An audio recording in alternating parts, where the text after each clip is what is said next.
Isang pagpalang umaga po sa ating lahat. Muli ako si Miat Sebastian and welcome to our daily devotion with Pastor Russell Ocampo. And today is September 18, 2025 and our topic is all about naniniwala ka ba sa speaking in tongues? So our concept is all about speaking in tongues. So sa Biblia, may dalawang uri ng speaking in tongues. Una is yung glossolalia.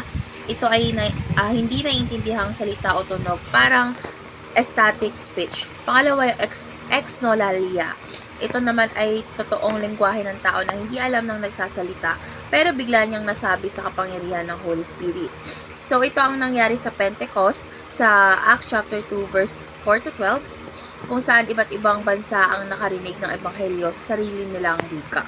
So, ngayon na tayo sa ating Bible reading. So, our Bible readings for today is all about Acts chapter 2 verse 4 to 12. ASND version, pinuspos silang lahat ng banal na espiritu at nagsalita ng iba't ibang wika ayon sa ipinagkaloob ng espiritu. Ang mga tao mula sa iba't ibang bansa ay nagulat dahil narinig nila ang mga alagad na nagsasalita sa kanilang sariling lengguwahe. So ngayon na tayo sa ating teachings, yung speaking in tongues. So yung first is, it is an intelligible human language. So sa Acts 2, malinaw na ang mga tao mula sa iba't ibang bansa ay nakarinig ng sariling lengguwahe nila. So hindi ito basta-basta ingay, kundi tunay na wika na may kaulugan. Second, it requires interpretation. So sabi ni Pablo sa 1 Corinthians chapter 14, kung walang magpapaliwanag ng wika, mas mabuting manalang sa sariling lengguwahe. So ibig sabihin, ang wika ay dapat nakaka-edify ng simbahan at hindi lang basta tunog. Last is, it confirms the gospel for all nations. So, yung pagsasalita sa iba't ibang wika ay patunay na ang ebanghelyo ay para sa lahat ng tao, hindi lang sa iisang lahi. So, ito'y tanda na gusto ng Diyos na makarating ang kanyang salita sa bawat bansa. So, ngayon na tayo sa ating application. So, yung first application is do not obsess over studying speaking in tongues. So, hindi dapat gawing batayan ang pagiging Kristyano kung marunong ka bang magsalita ng wika o hindi. Ang mahalaga ay ang puso na sumusunod at sumasamba kay Lord.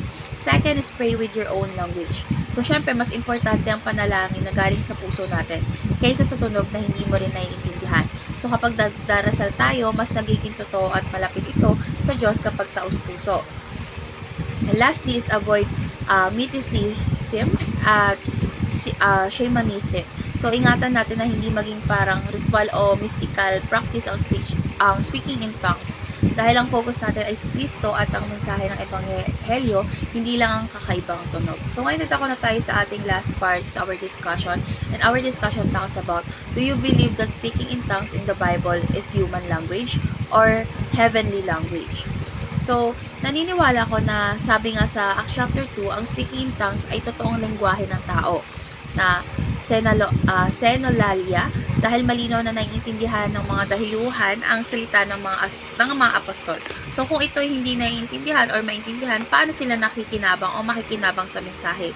So, natutunan ko na mas mahalaga ang malinaw na pagpapahayag ng salita ng Diyos kaysa sa mga tunog na walang kahulugan. So, sa buhay natin is dapat natin piliing manalangin at magbahagi ng salita sa paraang maintindihan ng iba para mas lalo nilang makilala si Jesus. So, let's pray po, Lord God. Maraming salamat po sa banal na Espiritu na nagtuturo at nagbibigay ng lakas upang ipahayag ang iyong salita. Lord God, tulungan po kami na huwag mag-focus sa mga bagay na nakakapagpalito, kundi sa malinaw na pagbabahagi ng Ebanghelyo. Lord God, gawin niyo po kaming kasangkapan upang mas maraming tao ang makarinig at makaunawa ng iyong pag-ibig. Sa ngalan ni Jesus, Amen.